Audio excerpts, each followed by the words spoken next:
Assalamualaikum warahmatullahi wabarakatuh. Bagi mulakan majlis ilmu kita pada malam ni, sama-sama kita buka dengan baca Ummul Kitab Nabiul Karim wa ala alihi wa ashabil kiramil Fatihah. A'udzu billahi minasyaitonir rajim. Bismillahirrahmanirrahim. Alhamdulillahi rabbil alamin, arrahmanir rahim, مالك يوم الدين إياك نعبد وإياك نستعين اهدنا الصراط المستقيم صراط الذين أنعمت عليهم غير المغضوب عليهم ولا الضالين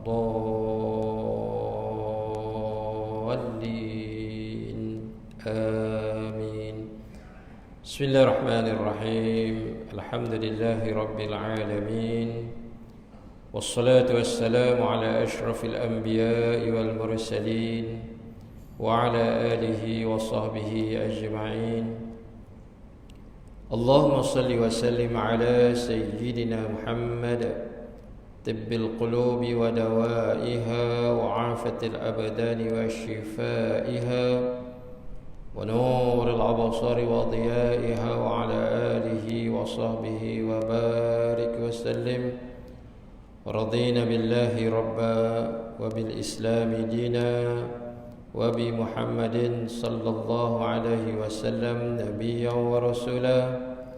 جزا الله عنا سيدنا محمدا صلى الله عليه وسلم بما هو أهله. ربنا آتنا في الدنيا حسنة وفي الآخرة حسنة وقنا عذاب النار. وصلى الله على سيدنا محمد وعلى آله وصحبه وسلم والحمد لله رب العالمين. بسم الله الرحمن الرحيم. الحمد لله والصلاة على رسول الله وعلى آله وصحبه ومن والاه. أما بعد.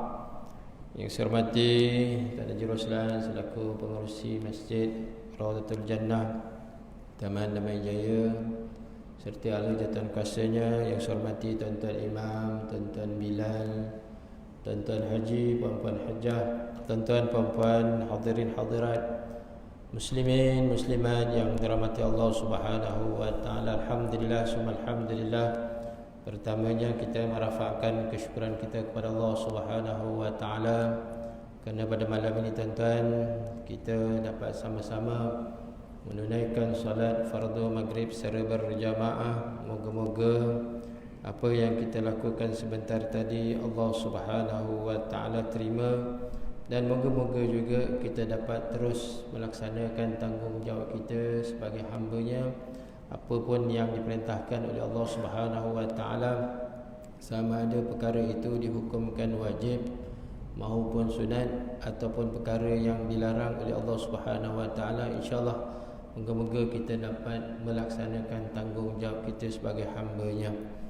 Dan terima kasih saya ucapkan kepada pihak jawatan kuasa masjid yang mengundang untuk saya menyampaikan kuliah maghrib, khususnya Cik Isyam lah. Dan pada malam ini dan insya-Allah pada seterusnya, pada siri-siri akan datang, kitab yang saya akan bicarakan iaitu kitab Khilafiyah, Persoalan dan Penjelasan, yang mana kitab ini dikarang oleh Ustaz Muhadir bin Haji Jun. Ini salah seorang ulama yang masih hidup lagi tuan-tuan. Masih ada lagi di dunia ini, yang mana beliau ini salah seorang pensyarah di Universiti Islam Antarabangsa Malaysia, anak kelahiran negeri Sarawak. Anak kelahiran negeri Sarawak, yang mana kitab ini sangat bermanfaat kepada kita bagi meluruskan kekeliruan dalam masyarakat. Dan kitab ini sebagai panduan hidup kita, sebagai laluan untuk kita terus beribadah tanpa sanksi tuan-tuan.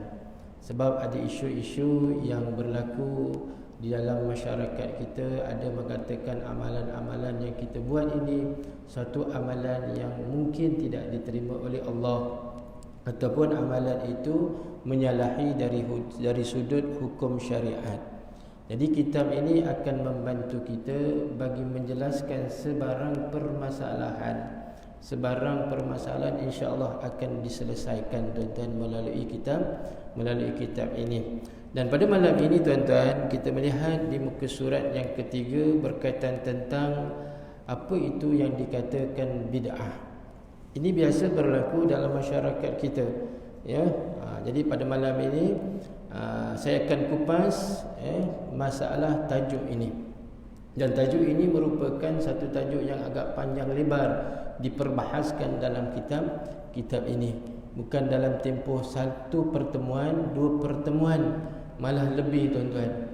Barulah jelas kepada kita bahawa masalah bid'ah ini sangat kritikal di dalam masyarakat kita. Jadi insya-Allah pada malam ini kita sama-sama lihat apakah makna yang dikatakan sebagai bid'ah. Qala musannifu rahimahullahu ta'ala wa nafa'a fi daraini. Apakah makna bid'ah dari segi bahasa? Kita lihat tuan-tuan, ya, dikupas dalam kitab ini apakah makna bid'ah dari segi bahasa. Ma ma'na bid'ah fil lughah? Apakah makna bid'ah dari segi bahasa? Bid'ah itu dalam kitab ini menyatakan bahawa iaitu apa? Al-amrul ladzi yakunu awwalan. Ya. Al-amrul ladzi yakunu awwalan. Ini bahasa Arab tuan-tuan, bukan bahasa Melayu kita. Nanti saya terjemahkanlah. Ya, al-amrul ladzi yakunu awwalan, iaitu apa? Sesuatu perkara yang baru bermula ataupun menjadi pertama. Banyak tak amalan-amalan yang berlaku perkara-perkara yang baru? Banyak tuan-tuan. Sudah barang tentu besok, malam besok, ya, petang tu kita dah siap-siap tuan-tuan. Ada amalan-amalan yang kita buat penghujung akhir tahun 1441 Hijrah. Malamnya lepas maghrib kita baca Yasin 3 kali. Ya, baca doa setiap kali lepas selesai baca Yasin. Itu amalan baru tuan-tuan. Sedangkan amalan itu tidak dilaksanakan, tidak dilakukan oleh baginda sallallahu alaihi wasallam. Jadi adakah amalan tersebut merupakan amalan yang menyalahi syariat? Kalau setakat baca Yasin tuan-tuan, salah ke? Ini persoalan saya balikkan kepada tuan-tuan. Kalau kita kata amalan tersebut salah, apakah bukti mengatakan ia salah? Kalau kita mengatakan bahawa perbuatan tersebut tidak dilakukan oleh baginda sallallahu alaihi wasallam, bukan memberi maksud, walaupun Nabi tak buat, bukan bermaksud amalan tersebut salah. Ya, amalan baca surah Yasin bukan berkaraoke tuan-tuan. Kalau kita berkaraoke kat masjid, itu salah. Tapi kita membaca surah Yasin secara berjamaah. Nak baca surah Yasin tuan-tuan secara berjamaah payah tuan-tuan. Lagi seorang-seorang lagi payah.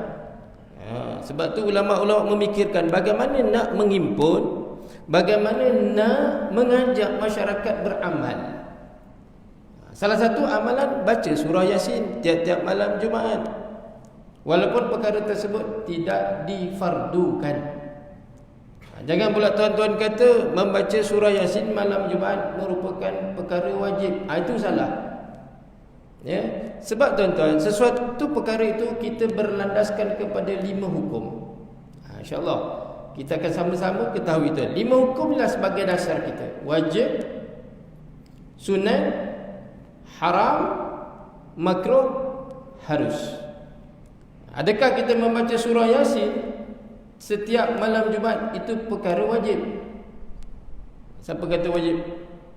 Kalau si kata, Ustaz, wajib Ustaz, itu salah. Sebab kalau kita tak buat, hukumnya berdosa. Tuan-tuan yang dirahmati Allah. Jadi apa yang dinyatakan dalam kitab ini, al-amrul ladzi yakunu awwalan, sesuatu perkara yang menjadi pertama. Ya, selepas kewafatan baginda sallallahu alaihi wasallam, pelbagai masalah timbul tuan-tuan. Pada zaman dulu hidupnya baginda sallallahu alaihi wasallam ada masalah selesai. Ya, ada masalah semua dapat diselesaikan oleh baginda sallallahu alaihi wasallam. Tetapi selepas kewafatan baginda sallallahu alaihi wasallam maka timbul pelbagai masalah. Salah satu perkara tuan-tuan yang timbul selepas kewafatan baginda sallallahu alaihi wasallam iaitu apa? Tentang pembukuan Al-Quran. Ya. Sedangkan di zaman baginda sallallahu alaihi wasallam belum ada lagi pembukuan Al-Quran. Tetapi siapa yang lakukan? Sahabat baginda sallallahu alaihi wasallam. Tengok tuan-tuan, lihat. Maknanya kalau sahabat buat, adakah perbuatan sahabat tu menyalahi yang tidak dilakukan oleh Rasulullah sallallahu alaihi wasallam? Ini kena jelas kepada kita. Kemudian tuan-tuan, dalam kitab ini juga menyatakan makna yang lain dari sudut bid'ah, dari sudut segi bahasa. Ikhtira'uhu la ala mithalin. Mengadakan sesuatu tidak mengikut contoh. Mengadakan sesuatu tidak mengikut contoh. Banyak tuan-tuan. Talqin tuan-tuan. Talqin di mana? Kubur. Ya. Talqin tu kan ceramah tuan-tuan. Ya. Talqin tu ceramah, memperingatkan orang yang hidup. Walaupun dibaca tu untuk orang si mati, orang mati tu dah mati dah. Yang dengar siapa? Yang hidup. Ya. Kalau kita kata ceramah di atas pusara, tak ramai orang tuan-tuan nak dengar. Ya. Jadi tujuannya untuk apa? Kebaikan bersama. Bila malaikat datang mungkar nangkir akan tanya kepada kamu, ma rabbuka? Soalan tu dah tahu dah tuan-tuan jawapannya. Tapi adakah memungkinkan kita boleh jawab soalan yang ditanya oleh malaikat mungkar dan nakir?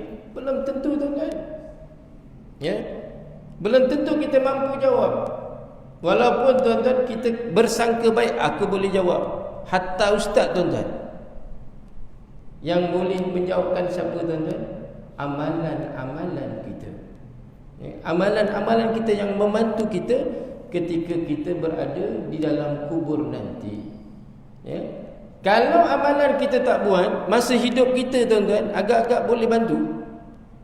Sekadar kalau kita kata kita sembahyang 5 waktu yang wajib tuan-tuan, belum tentu cukup. Ya. Cukup ke 5 waktu tu? Belum tentu tuan-tuan. Sebagaimana kisah Mu'az bin Sa'ad radhiyallahu anhu. Mu'az bin Sa'ad radhiyallahu anhu tuan-tuan, salah seorang sahabat baginda sallallahu alaihi wasallam yang wafat ketika Rasulullah masih hidup. Ya. Orangnya sangat bagus, sangat baik, amalannya baik. Tetapi ketika beliau ini dimasukkan ke alam barzakh, ke alam kubur tuan-tuan, semasa baginda sallallahu alaihi wasallam menguruskan jenazahnya. Jenazah tuan-tuan, bukan jinazah. Dalam kitab Furu'ul Masail ada makna yang berbeza. Ya, kalau kita sebut jenazah, ya, ataupun sebut jenazah, maksud yang berbeza. Tapi kita sebut jenazah, selamat tuan-tuan. Sebab kita kadang-kadang jumpa orang ni tanya, "Ji nak ke mana tu? Sibuk-sibuk nak uruskan jenazah." Kita pun kata, kenapa nak uruskan jenazah? Yalah, ada orang mati. Dalam kitab Furu'ul Masail, Syekh Daud bin Abdullah Al-Fatani tuan-tuan menjelaskan perkataan jenazah, jim yang berbaris atas, ya, dengan jim yang berbaris bawah. Jinazah dan janazah maknanya berbeza. Kalau janazah memberi maksud apa? Mayat, orang mati. Tapi kalau kita sebut jinazah, maknanya keranda tuan-tuan. Mana satu tuan-tuan nak pilih? Lebih-lebih lagi yang menguruskan janazah, orang mandikan mayat tuan-tuan. Ini petua bagi orang mandi mayat. Siapa nak panjang umur, rajin-rajin mandikan mayat. Ya tuan-tuan, sepanjang penglihatan saya tuan-tuan, pengamatan saya tuan-tuan yang dirahmati Allah, orang yang menguruskan jenazah ni tuan-tuan, mandi mayat, umurnya panjang tuan-tuan. Sebab tak ramai orang yang berani. Tak ramai. Ada orang meninggal dunia, padahal dah kursus 10 kali tuan-tuan pengurusan jenazah, tetap juga tak apalah, haji-hajilah. Masih lagi tuan-tuan, Haji Roslan dia berani. Tengok tuan-tuan, ni menunjukkan kepada kita, menggambarkan kepada kita, tak semua orang berani nak menguruskan jenazah. Mandi mayat lah maksud saya. Allahu Akbar. Jadi perkataan janazah maksudnya mayat, jinazah maksudnya keranda. Tuan-tuan yang dirahmati Allah. Kembali kepada kisah Muaz bin Sa'ad radhiyallahu anhu. Semasa jenazahnya itu dimasukkan ke dalam liang lahat, diletak tanah sedikit demi sedikit, tuan-tuan. Kita dikambur sikit demi sikit. Kita tengok, tuan-tuan, ruang kita tu masya-Allah ngam-ngam ni, tuan-tuan. Itu kalau bahasa kampung saya, tuan-tuan, ngam-ngam dia. Cukup-cukup untuk badan kita, tuan-tuan. Tak ada lebih. Kalau rumah kita masya-Allah boleh lari, tuan-tuan, 360 darjah. Itu rumah kita. Rumah kita yang kedua, tuan-tuan. Rumah kita pertama di mana? Sini, tuan-tuan, di masjid. Rumah kita pertama. Rumah kita yang kedua di rumah yang kita ada lah. Kalau tuan-tuan tinggal dekat kawasan Taman Damai Jaya, kat situlah rumah kita. Rumah ketiga apa? Kubur. Rumah kata nanti, kubur kata mari.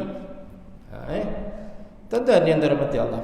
Jadi apa yang berlaku kepada Muaz bin Sa'ad radhiyallahu anhu?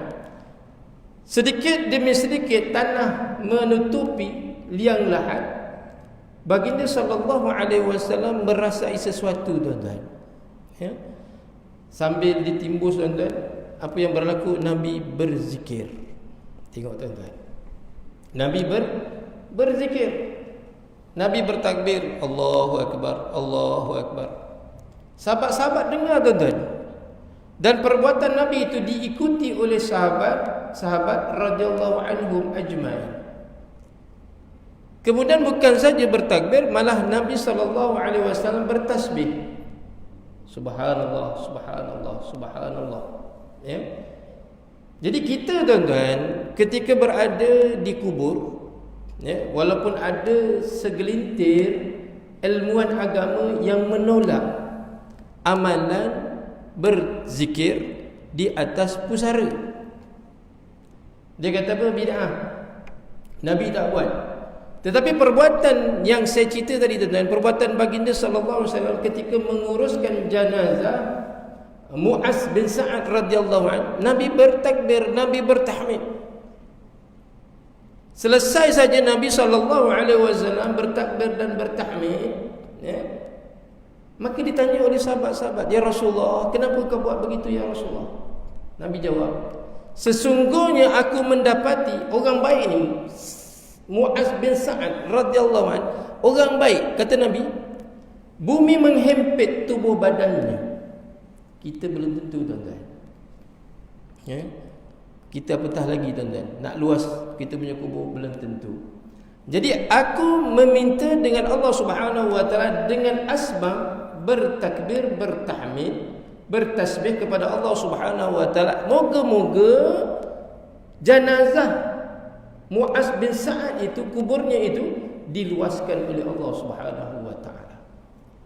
Tuan-tuan, itu gambaran kepada kita amalan yang kita buat. Dan kita ziarah kubur, kita baca Yasin, kita bertahlil, kita berzikir, kita baca sebahagian ataupun beberapa ayat-ayat Al-Quran, tuan-tuan, beberapa surah, bukan sesuatu perkara yang menyalahi syariat. Bukan menyalahi syariat. Sebab ada segelintir ilmuwan agama menolak, tuan-tuan. Tetapi setelah kita teliti secara cermat, bahawa perbuatan itu telah dan pernah dilakukan oleh baginda Rasulullah sallallahu alaihi wasallam. Jadi Pak Imam jangan bimbang. Tuan Imam jangan bimbang, Tuan Bilal jangan bimbang. Walaupun ada yang kata bid'ah ni, babe, tak apa, tuan-tuan. Jadi bid'ah yang macam mana? Bid'ah yang baik. Tak salah, tuan-tuan. Tak salah kita melakukan perkara-perkara seumpama itu. Yang seterusnya, tuan-tuan, apakah makna bid'ah dari segi syarak? Perkara ini perlulah dirujuk kepada pendapat para ulama. Contohnya alim Quraisy, Al-Imam Al-Jalil, Al-Imam Syafi'i, ada mengatakan al-bid'atu bid'atani, mahmudatun wa mazmumatun fama wafaqa as-sunnata fahuwa mahmudun wa ma khalafaha fahuwa mazmum. Bid'ah itu dua jenis. Apa yang dikatakan oleh Imam Al-Jalil, Imam Asy-Syafi'i, Imam Alim Al-Quraisy mengatakan bahawa bid'ah itu dua jenis. Ya. Tuan-tuan yang dirahmati Allah, bila orang kata ini bid'ah, kita kena ingat bahawa bid'ah itu ada dua jenis. Dan saya ni tuan-tuan pernah dibid'ahkan oleh orang, tuan-tuan. Ini cerita tuan-tuan berlaku 5 tahun yang lalu, tuan-tuan. Dah lama dah. Ya. 5 tahun yang lalu berlaku, tuan-tuan. Ketika itu berlaku di bulan Ramadan, hari kedua di bulan Ramadan. Ya. Saya, tuan-tuan, uruskan kereta. Pergi biasalah, cukup masa, ya, kita akan servis kereta. Ya. Hantar di bengkel, servislah. Yang juru teknik apa tu semua buat kerja lah. Sambil duduk, tuan-tuan, ambillah surat khabar, baca. Ya. Tak lama kemudian, tuan-tuan, ada seorang hamba Allah Subhanahu wa taala datang. Ya. Dia bagi salam, Assalamualaikum. Saya pun jawab, Waalaikumsalam warahmatullahi. Sila duduk. Ya. Dia pun duduk, tuan-tuan. Ya. Saya pun tanya, sihat Tuan Haji? Sihat, alhamdulillah. Sambil berbual, tuan-tuan, sembang. Ya. Lalu dia menceritakan tentang diri dia. Dia kata, tuan-tuan yang dirahmati Allah, dia kata, Tuan, dipanggil saya Tuan, tuan-tuan. Orang Malaysia ni kebanyakan suka melakukan perkara bid'ah. Amboi, habis saya. Bila cakap, tuan-tuan, orang Malaysia ni kebanyakan suka melakukan bid'ah. Ya. Saya pun diam, tuan-tuan. Ya. Bid'ah macam mana? Yalah, pergi kubur, baca Yasin malam Jumaat. Ya. Itu semua bid'ah, dia kata. Masya-Allah, sabar tuan-tuan. Sabar tuan-tuan. Kita tak boleh nak bergaduh ni. Ya, sabar je. Saya kata, Tuan dapat daripada mana? Tuan Haji dapat daripada mana? Oi, saya belajar kat Yaman, dia kata. Bila disebut belajar di Yaman, saya pun tanya, adakah belajar di Darul Mustafa Habib Umar Al-Hafiz? Oh tak, itu lain. Itu tak sama aliran dengan saya. Jadi saya dah dapat gambaran, tuan-tuan. Lalu dia kata, Tuan ni siapa? Saya tanya dia, tuan-tuan. Tuan ni siapa? Saya kelompok ahli hadis. Ya. Bila disebut, tuan-tuan, ahli hadis, ya, jadi saya dapat gambaran, tuan-tuan, maknanya orang ini bukan aliran kita, tuan-tuan.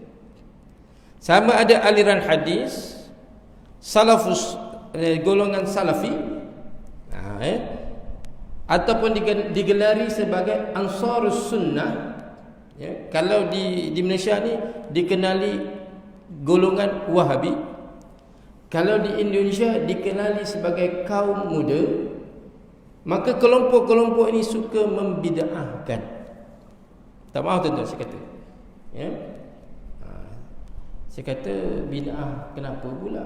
Sebab Nabi SAW tak buat. Termasuk Tuan ni pun bid'ah juga. Amboi, tuan-tuan. Kena saya tu. Saya kata bid'ah macam mana, Tuan? Tengok, Tuan pun pakai baju rumi, tuan-tuan. Baju kemeja, swaslek. Itu pun tak ikut cara Nabi SAW. Tengok macam saya, pakai serban, pakai jubah, tuan-tuan. Inilah ikut sunnah Nabi SAW. Dalam hati sabar je. Tuan-tuan yang dirahmati Allah.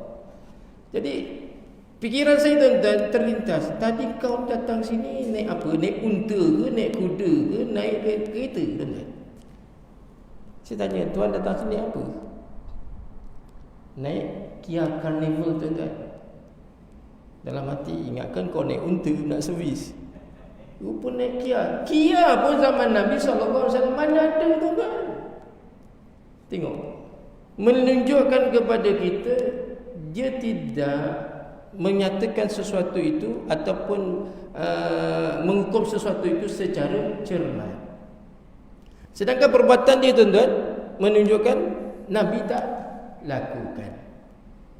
Suka dia menyalahkan orang lain. Ini kena hati-hati. Ya. Sebab tu tuan-tuan yang dirahmati Allah, yang suka saya nak kongsi kepada tuan-tuan, jangan mudah kita nak membid'ahkan orang. Ya. Ini sikit-sikit bid'ah, sikit-sikit bid'ah. Ya. Tolong. Ya. Kalau agak-agak sesuatu perkara itu kita tak jelas, maka kita tanyalah kepada orang yang lebih tahu. Jangan terus kita tolak. Ya. Jangan terus kita tolak. Tak apa, kita simpan dulu. Tanya ustaz ke, tanya orang yang lebih tahu. Barulah kita berpuas hati. Kembali kepada apa yang dinyatakan oleh Imam Syafi'i dan beberapa ulama yang lain. Dia kata apa? Al-bid'atu bid'atani. Bid'ah itu dua jenis. Pertama, mahmudatun. Bid'atun mahmudatun. Bid'ah yang dipuji. Bid'ah yang dipuji. Contoh tuan-tuan, lepas solat Isyak ni, kita baca apa? Surah Mulk. Suratul Mulk. Kita baca. Ada juga dulu tuan-tuan masa mula-mula, bila diperkenalkan, ya, bila pihak Jabatan Agama memperkenalkan, selepas solat Isyak, ya, sebelum balik baca Suratul Mulk. Ada segelintir yang tak berapa berkenan nak baca Suratul Mulk, nak tidur nanti. Ini baca lepas Isyak ni buat apa? Balik rumah barulah baca. Ini dekat masjid nak baca. Persoalannya, adakah di rumah boleh kita baca, tuan-tuan? Bagi orang yang menjaga amal ibadah, alhamdulillah tak ada masalah, tuan-tuan. Nak baca 10 kali pun tak ada masalah. Ya. Kita dah baca masjid, di dalam masjid kita baca, tuan-tuan. Balik rumah nak baca lagi boleh tak? Boleh, tuan-tuan.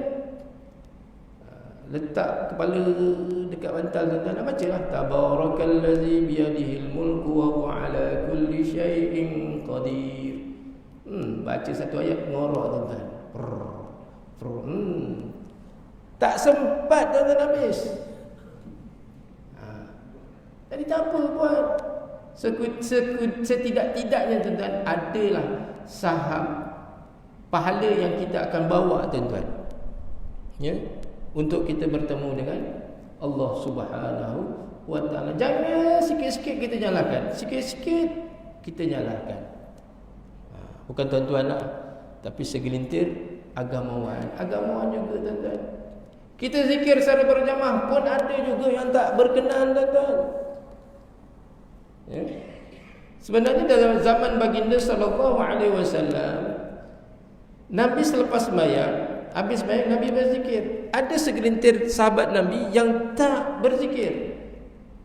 Mereka pergi belakang, tuan-tuan, duduk minta maaf, bukan bukan nak mengata tak. Maknanya ada segelintir sahabat-sahabat Nabi yang tak berzikir sama-sama dengan Nabi. Ya. Jangan kita bila ada kita berzikir sama-sama, tuan-tuan, dinyalakan. Jangan. Ya. Sebab zikir, tuan-tuan, salah satu amalan ketika kita dalam kubur nanti, bantu kita. Ya. Zikir membantu kita nanti. Sebab tu di kalangan sahabat-sahabat baginda sallallahu alaihi wasallam ada yang berzikir ribuan, tuan-tuan. Ya. Ribuan. Bukan sikit punya sikit, bukan sikit, tuan-tuan, banyak. Contoh, ya, Abu Hurairah radhiyallahu anhu, ya, berzikir sehari, tuan-tuan, tak kurang daripada 10,000. Ya, 10,000, tuan-tuan. Kita berapa? Baru 500, tuan-tuan. Macam mana dapat 500? Satu waktu lepas solat kita berzikir subhanallah, subhanallah, alhamdulillah, Allahu akbar, cukup 100 kali. 5 waktu 500. Nak bandingkan dengan sahabat-sahabat, Allahu akbar, sikit, tuan-tuan. Sebab tu saya kata, amalan kita bandingkan dengan amalan sahabat-sahabat Nabi jauh. Alah ustaz, itu sahabat-sahabat Nabi, ustaz. Sebab mereka itu sebagai apa? Sebagai panduan kita, sebagai dorongan untuk kita menambah kita punya amalan-amalan kita.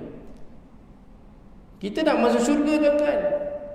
Kita nak masuk syurga tapi malas beramal.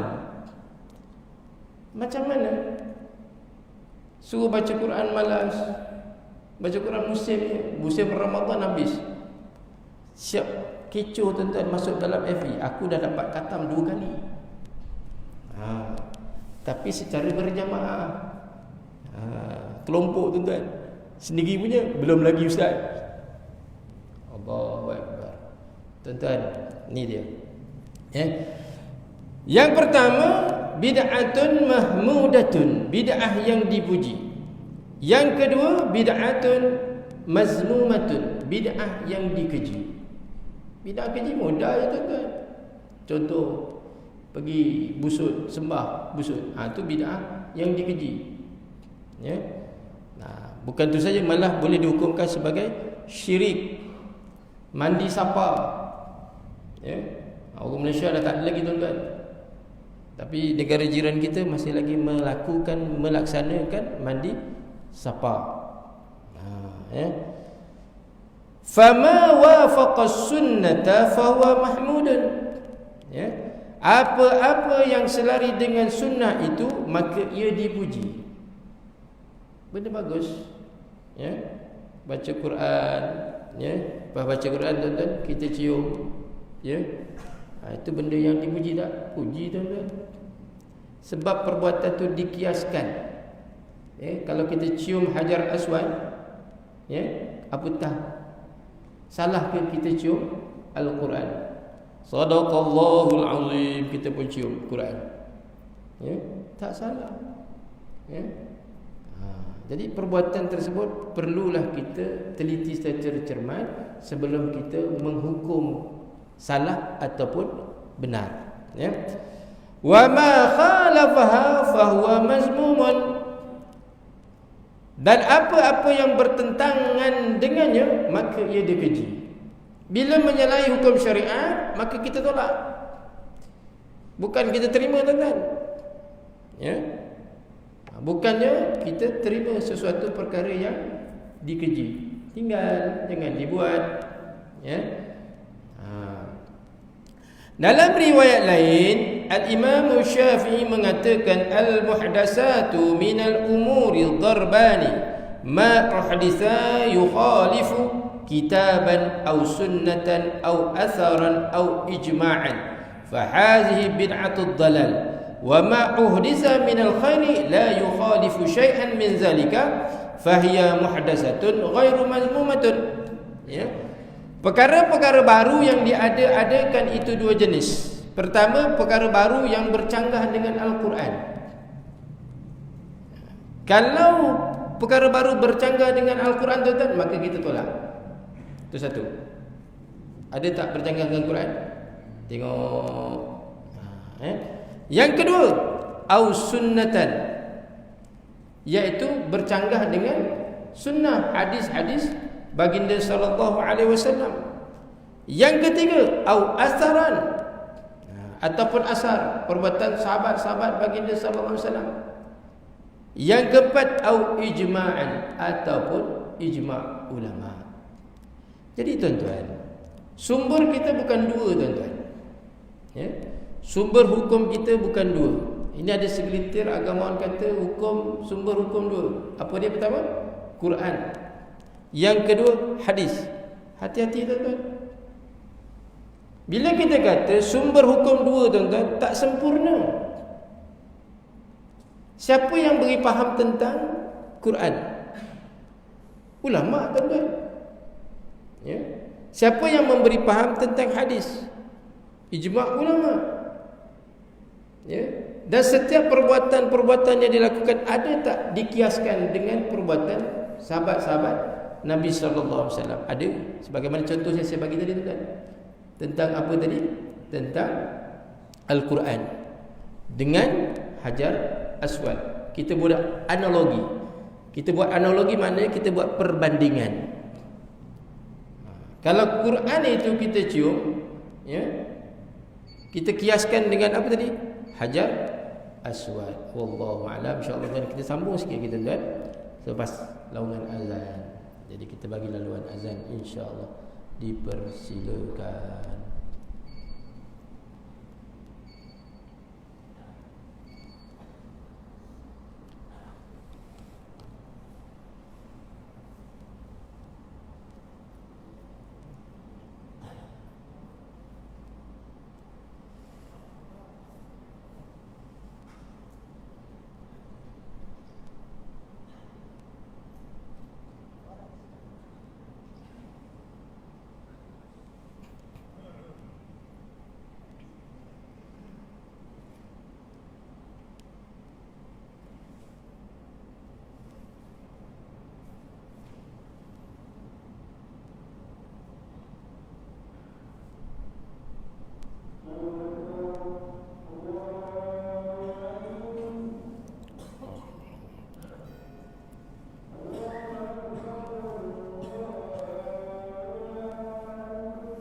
Allahu Akbar.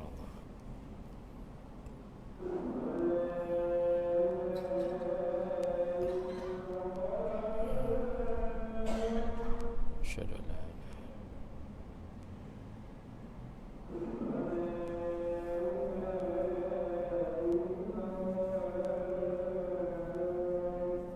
asyhadu an la ilaha illallah.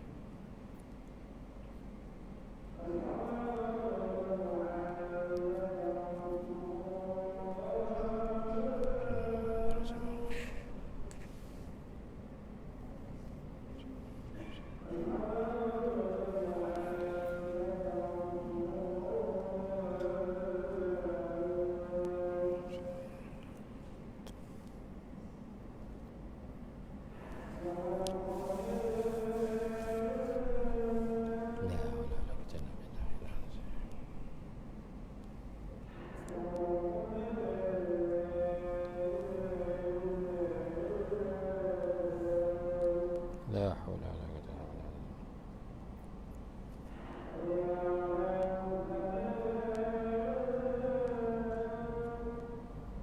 La haula wala quwwata illa billah.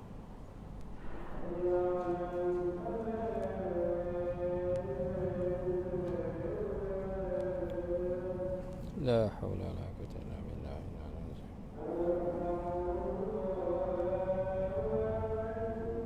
Allahu akbar, Allahu akbar.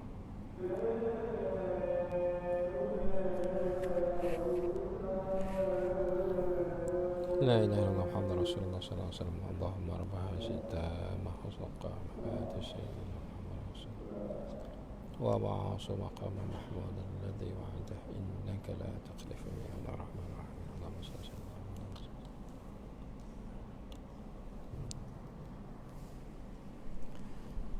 Bismillahirrahmanirrahim. Tuan-tuan perempuan yang dirahmati Allah, kita sambung sikit kita tuan. Apa yang dinyatakan oleh Imam Syafi'i rahimahullahu taala, perkara-perkara baru yang diadakan itu dua jenis, perkara baru yang bercanggah dengan Al-Quran dan As-Sunnah atau asar sahabat atau ijma'. Maka inilah bid'ah dalalah, iaitu sesat.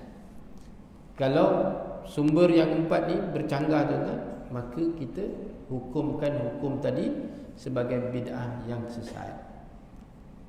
Perlu kita tinggalkan. Yang mudah itu tuan. Tengok kalau Quran kata tak boleh, maka kita tinggalkan. Contoh judi tuan-tuan, salah, tinggalkan. Minum arak, salah. Ya.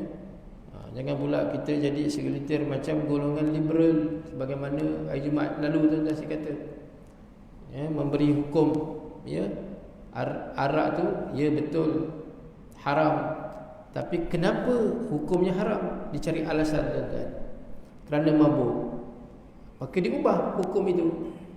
Kita minum jangan mabuk. Jangan minum sampai mabuk. Kalau mabuk haram, tak mabuk tak haram. Allahu Akbar. Ni hati-hati tuan-tuan. Ni kelompok liberal pula kita berhadapan tuan-tuan. Banyak tuan-tuan.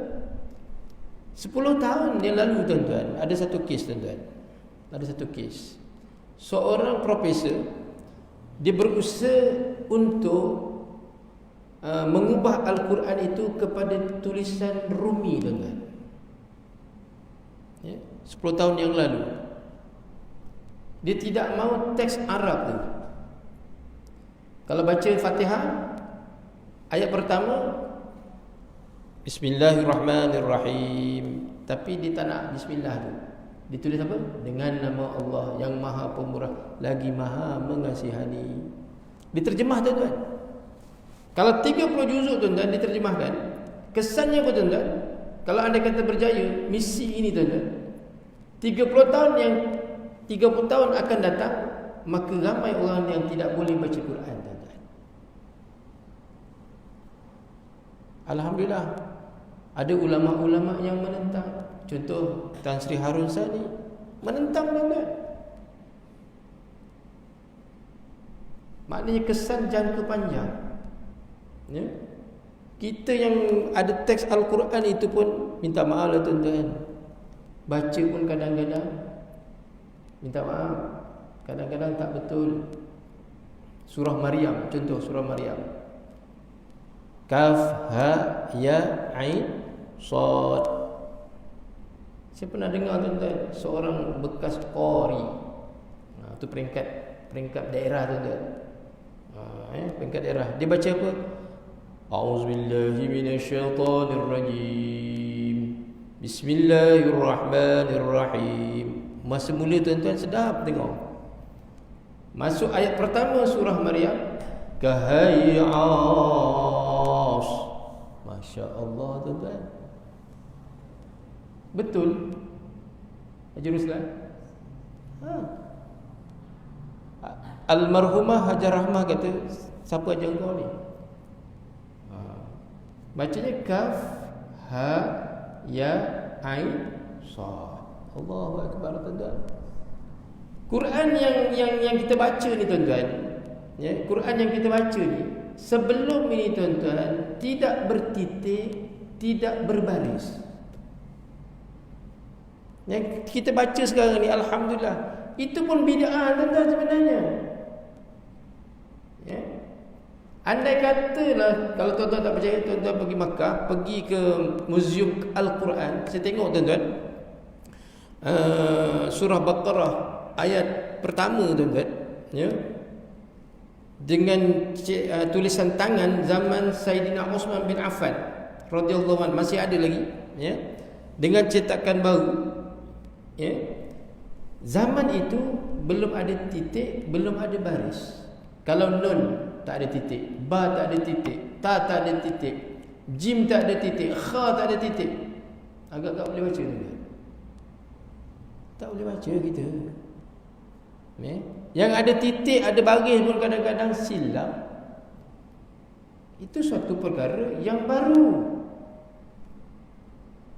Bila kita teliti tuan-tuan, masya-Allah, siapa yang bertanggungjawab meletak titik dan baris? Yahya bin Ya'mar rahimahullahu taala alaih, seorang ulama yang bertanggungjawab. Pahalanya bersegang tuan-tuan. 10 juta manusia baca Quran, dia dapat tak? Dapat tuan-tuan. Saham akhirat dia dapat. Tapi yang penting dia ikhlas. Kalau dia nak nama tuan-tuan, tak dapat. Ya. Kalau kita buat amalan tu kerana nak nama, tak ikhlas, maka kita tidak dapat pahalanya. Ya. Ini kena hati-hati tuan-tuan. Sebab dalam kitab Tanbihul Ghafilin menyatakan bahawa 3 golongan yang mula-mula masuk ke dalam neraka Allah Subhanahu wa taala. Pertama siapa tuan-tuan? Di kalangan alim ulama. Ya. Dia tak ikhlas tuan-tuan. Nak nama. Ramai tak hari ni tuan-tuan? Minta maaf ni. Kedua siapa? Kedua orang yang mati syahid. Dia pun tak ikhlas juga.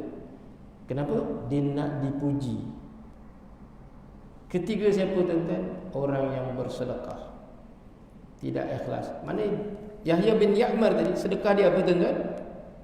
Dia meletak titik dan baris. Kalau dia tak ikhlas tuan-tuan, maka dia salah seorang yang akan dimasukkan ke dalam neraka Allah Subhanahu wa taala. Wa na'udzubillahi min dzalik. Wa ma uhdisa min al-khairi la yukhalifu syai'an min dzalik. Dan kedua, perkara baru yang diadakan dari segi kebaikan yang tidak bertentangan dengan mana-mana dari 4 perkara itu, Quran, Sunnah, Athar, Ijma', fahiya muhdasatun ghairu mazmumah, maka ialah adalah bid'ah yang baik, bukan dikeji. Itu tuan-tuan, ya. Melalui riwayat-riwayat ini Imam Syafi'i membahagikan bid'ah kepada 2. Pertama, bid'ah yang baik, ataupun yang kedua, bid'ah yang tak baik. Wallahu alam. Jadi tuan-tuan, insya-Allah kita akan sambung lagi, benarkah ada bid'ah dhalalah dan bid'ah hasanah. Nak tahu tuan-tuan, kita akan ikuti pada siri akan datang. Jadi kita tawakuf dengan tasbih kafarah dan suratul asri. Bismillahirrahmanirrahim. Subhanakallah bihamdika asyhadu an la ilaha illa anta astaghfiruka wa atubu ilaik. Bismillahirrahmanirrahim. Wal 'ashr innal insana lafi khusr illa allazina amanu wa 'amilus shalihat wa tawasaw bil haqqi wa tawasaw bis sabr. Aqulu qawli hadza wa astaghfirullahal azim li wa lakum. Assalamualaikum warahmatullahi wabarakatuh.